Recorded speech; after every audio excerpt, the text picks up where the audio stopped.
I'm a retired cadastral surveyor, and that means that I had the authority to survey the boundaries of federal land, no matter what agency it was, and I ended up in the last 30 years being deeply involved in computers and what happens to surveying data when it gets into computers, and moving through the line, and hopefully how it gets to the internet and being useful to people. So here I am today talking about what I'd like to.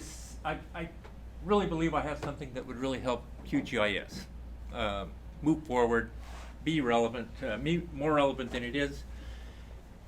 So.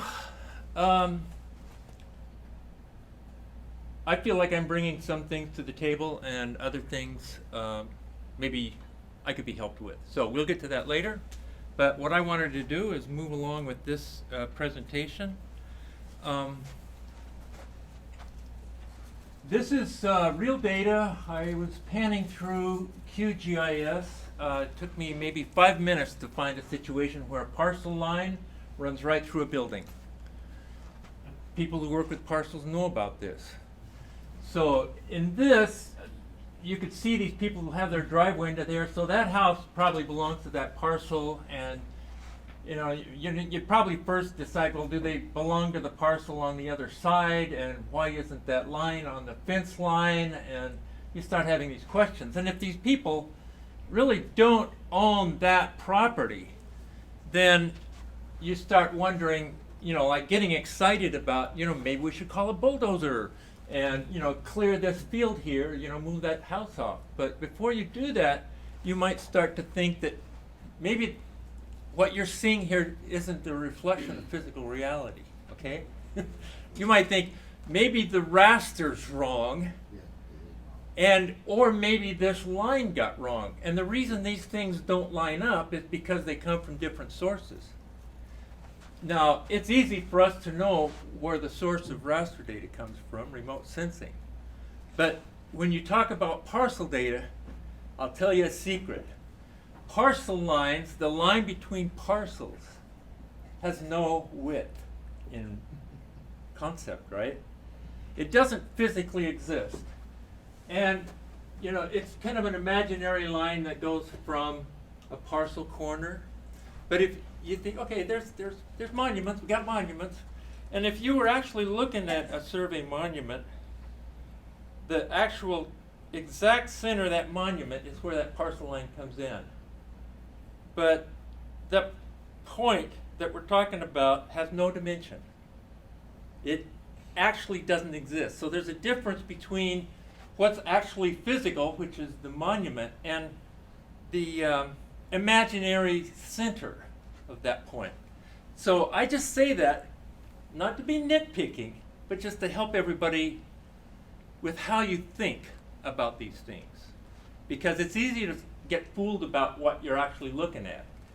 So you have, in a case like this, you have to wonder, where did this data even come from? I mean, where did it come from? Now I know where it came from, because it was my job to collect these things, to collect the boundaries of all the township corners, section corners, everything that has to do with anything the federal government, in our branch of government, has surveyed. We have all the records dating way back to whenever we were a country. It's like a survey shop that Thomas Jefferson put together. So anyway, it was our job to come up with lat and longs of these things. So I wasn't in a position to be fooled about things. So anyway, here we go. I need a new slide. Okay, so this is kind of the basis of what we're dealing with here, is that you have like a point, like these two different points, and I want you to imagine that this point here was measured within, say, 1/10 of a foot. And this one was measured within 1/10 of a foot. They're measurements. GPS is just a measurement. And you have a record measurement from the old days that said, here's the distance between these 2 points in the direction. And it seems really pretty straightforward until you take this coordinate and apply that direction and distance and find out you're 3 feet off. Okay? So then you think, 3 feet? You know, if you think that, you know, like if you think that maybe this is an old measurement, you might have thought, well, they might have been off 3 feet, you know. So really, let's just hold these 2 points and just, that becomes, that 3 foot just gets put into that adjustment. But if you had this measurement being something that was done, you know, like in the last few years, and you really expected the resolution to be 1/10 of a foot, then you've got a real problem, because your adjustment is going to say, you know, like, there's nowhere to adjust, and there's this 3 foot, where do I put it? Well, you'd probably put it in a little bit of each one. Or you might go back and think, well, maybe this bearing and distance really applied to another line. Oops, data entry, you put the right one in and it works. Or you might find out that these weren't really GPS, they were like digitized off of a map, you know, like, oops. So in a case like that, you've got this, like, say, really good line, and maybe both these points were digitized from a topo map that you expect to be off about 20 feet in it, 25 feet in either direction. So that really good, solid survey line can kind of move around and adjust kind of fairly between these 2 points. But, you know, this is just the basis of it. The basis of it is that, like, no matter what you say, you know, the actual coordinate of a point is never known, okay? The actual exact coordinate is never known. It might be good enough for you for some purpose, but the actual thing out to like 100 places is never known. And neither is the bearing and distance. They're never known, so if you're a surveyor, you got to get over it. It's just, all measurements are inexact, and it's just a matter of how much inexactness do you have, and what is it, who cares? So here's part of the data we collected. These are section corners, you know, mile squares, the way the public land survey system was done. A few little mining claims in there. But if you had one of those lines in there that I just showed you, you might have more information. So it becomes a little more redundant, and you might be able to focus in on where your data blunder is and take it out. Or maybe you have to just realize that the assumptions you had about that data were wrong. And so what we have done, you know, because I showed you, I guess I could show you more of the kind of way we're looking at data. This is these corners of red triangles are digitized off of topo maps. And when we did this project, we had a few good points. I believe I've taken and shaded these points as light cyan if they're done with satellite positioning. So those should be pretty reliable. I mean, even today, I think 85% of the control data that we have of control points are digitized off of topo maps. And so they're like, we consider it within 23 feet of X and Y like 95% of the time. So 1 out of 20 of these could be more, and often when we do our analysis, it is. So the way you come up with these coordinates for these points is that you just have all these vectors in here, the bearings and distances, that are part of the plats that have been recorded since surveyors, you know, existed, I guess. So, and then because of the way computers have shown up, there's this really cool math engine that's called least squares analysis. And it's, you probably had it in physics or something, it's in statistics, but what we do is we just take all these bearings and distances that are identified by these points and all the control points, and we just push a button, and it just, like, these things, like I say, there's errors, so if you go around this thing like going meets and bounds around, you don't come to the same point, so it wants to just go like this, but the one next to it, no, don't go that way, go this way. And you know, like if you can just imagine that all these things are in this analysis trying to move around and adjust, where the good surveys don't really adjust much, but the old ones do. And the same thing with control.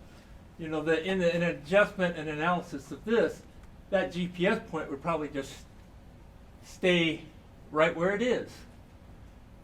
And the others would have to adjust to fit it. It's all in a continuum, and it's, to me, it's magic. But what you get in the end of an analysis like that is that you get a coordinate that is the best guess of where that thing is. And I tell you, you never know what the coordinate is. This is the best guess. Given this data, that's what you get, considering everything. And the adjustment goes further as part of an analysis to give you an idea of how certain it is, or how uncertain it is of that guess. So you might have a point in here where you think, well, I know that's good within 12 feet. But we have things that we don't know within a quarter of a mile where it is. It's just the information is disagreeing with itself so much. You just, what do you do but just say, don't know. So anyway, that's the project I've been on in the last 30 years, I guess, to collect this data and to develop a really good way of showing the uncertainty of the information that comes out of here. Anyway, this is, how many sections is this? Probably about, a little more than a dozen townships there.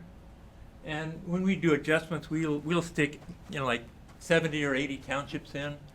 So when the analysis is running, it puts together everything in a great big matrix, and then it'll just give you a few little readouts that scroll by. But I know one of them, say, well, there's 25 million terms in this equation.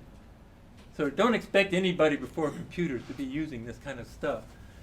Surveyors will use least squares when they do if a surveyor went out and surveyed that, they're only concerned about their survey, so they'll weight all the bearings the same, all the distances the same, all the control points the same, and they'll get an answer. But this, what we do is allow different weights to occur throughout that data. So we're synthesizing the data of surveys from, back when they used magnetic compasses to today's GPS, and just, Anyway, that's what we have, and I've just given you an idea about that. Now, what happened is we can't really do weighting without realizing, when these lines were surveyed, like having a sense of the measuring tools that they had. Some people were better than others, so it's nice to know who did it. Also having a link to the actual document that it came off of. So if you looked up at 1914 Joy and Leda, you could just look up the image of the plat, and if maybe the data was wrong, or you had some questions or needed more information, you have access through this kind of information to the thing. What kind of units were you using? This, like back in 1914 for the General Land Office, you used chains. And so these are, this is actually the data that is kept for a line. It's, if you actually look at this stuff that says line score underneath whatever, that's actually just a join, a database join to the actual source data, source documents, and the information that we keep about that. So anyway, that's how I'm using GIS to keep track of this. This is for a point like this. You can see that we have a latitude and longitude, and the error 36 and 38 is an ellipse that describes there's a 95% chance that it's within, 36, 38, basically 37 feet. This is how we came up with the coordinate. And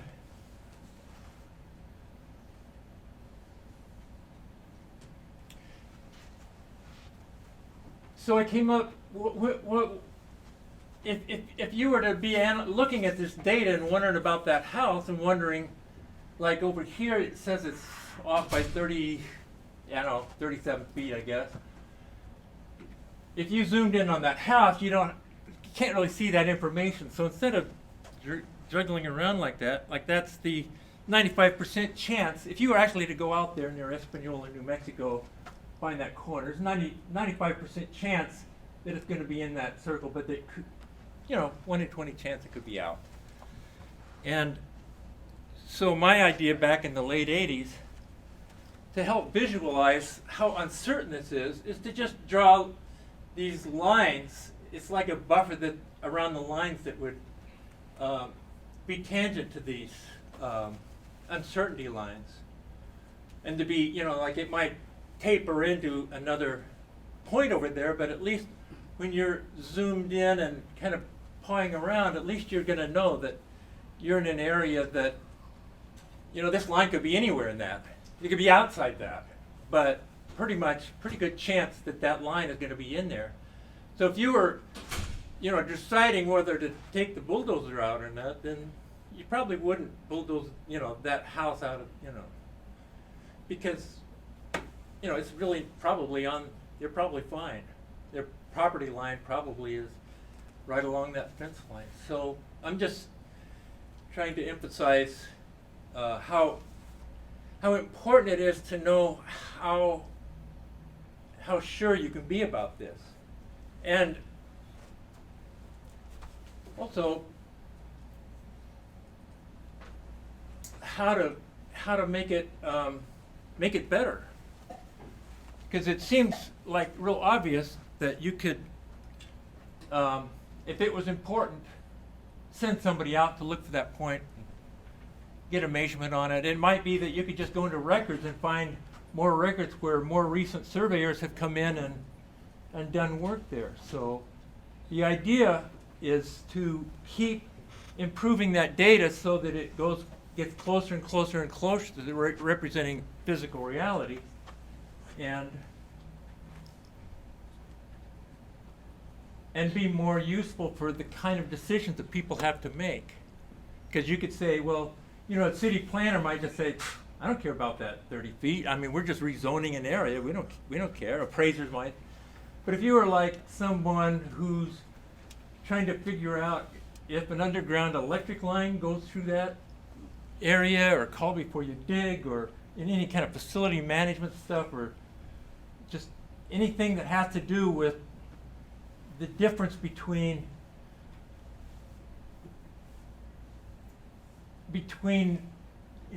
the raster stuff, or actually buildings and structures and where these property lines are, I mean, it becomes really important.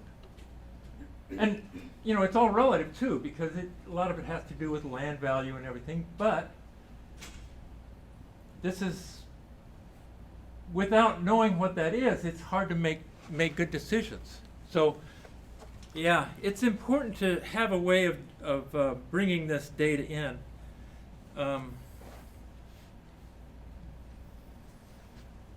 I might also point out that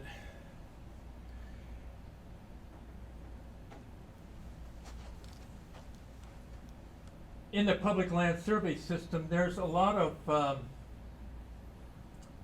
these are the monuments that you're talking about, but actually you can transfer land based on these kind of grid spots, 40-acre pieces. Sometimes people have gone in and surveyed it and sometimes though the land can be transferred. This is considered surveyed even though the monuments aren't in the ground. So it's really nice when you've got, like, you can just calculate these things from like intersection and midpoints, and like this one is all just intersection and midpoints. But then sometimes these things aren't so easy, and so we have a database of what to do when it isn't that easy. And sometimes we have to draw lines where they haven't existed before, and sometimes you need to actually take lines out. Like this mineral survey has a tie to a corner of the public land survey system, but it's not a parcel line, so it just needs to go out. So there's a whole database of just instructions for how to translate the surveyed lines into actual parcels that I developed. But we've been collecting the data in flat files, and I just created a thing. But once you do apply those subdivisions, you end up with parcels, and that's just an example of what that would look like in what is now known as the cadastral theme of the Federal Geographic Data Committee. Really? Okay. And that's these are the three databases I developed, but the one that's the parcel thing is actually something that the FGDC is basically the same structure that the FGDC came up with for downstream use of parcels. So parcels, GIS users have a certain standard for where they do that, but the part that hasn't been standardized is the survey measurements and the translation between what's a survey, survey measured lines and points up to parcels. This is the data that each one of these dots is a township that is collected, and it might be 2 years old, but in there, all that, they've got township sections, everything down to at least the 40-acre parcel level is collected. There's things being collected since then, but this is what I have. I have it on this, all of that information is here and on a USB drive over there. And this is my web page. I haven't figured out how to get it to, I don't want to move that but I got the University of New Mexico to publish part of the, I guess all of New Mexico, those three databases I have. And I also wrote an article which describes all of this vision of where this goes. But what I want to do is make this data not only open data, but a part of the National Cadastral Spatial data infrastructure, which would mean that if a surveyor were to do a survey somewhere, they could just go to any web page that's portable to it and just window in an area and get all the data into a geo package, and then on their laptop, as they collect data, it actually is updating the geo package data. And then when they're done with that, then they probably move it to some kind of approval and review phase, but you just hand the database to the next person around, and then when it comes to a person who's authorized to approve it and then update it, it just updates, it just posts pretty much automatically because of the presence of global user IDs that follow the whole process through.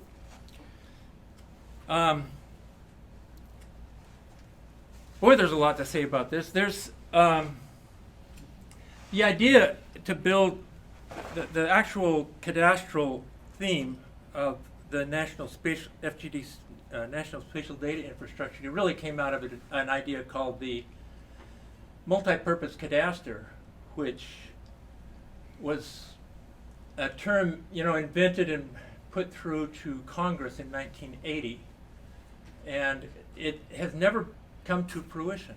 The idea was that everybody's got all this parcel data, and a lot of it's like redundant and doesn't fit together, and they just said, just build one.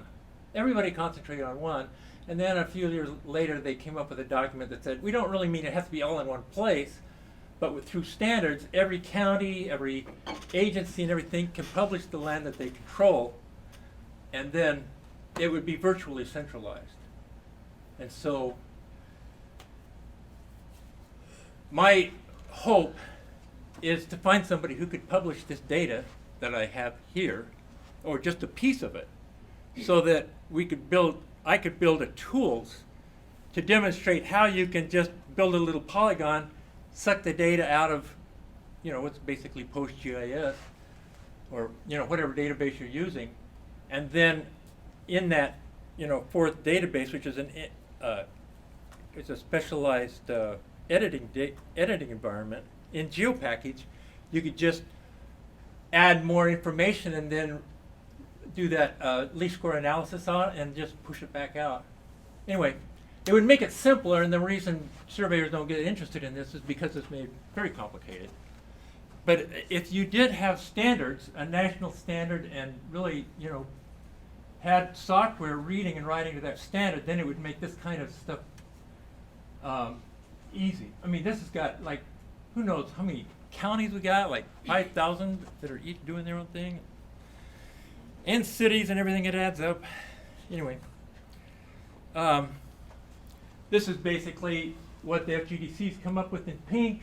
There's other spatial data themes, but my focus in the last 25 years has been to define what this thing is and to show how you could just pull out of it and review it, approve it, and just put it back in the thing, and it just keeps moving back out, so that you're always updating, always getting your coordinates better. And I've run out of clever slides. So, any information, any questions? Yes. I was wondering if you know the website/company called Loveland. Loveland, and it started as Land Grid. Okay. It's a national parcel data set.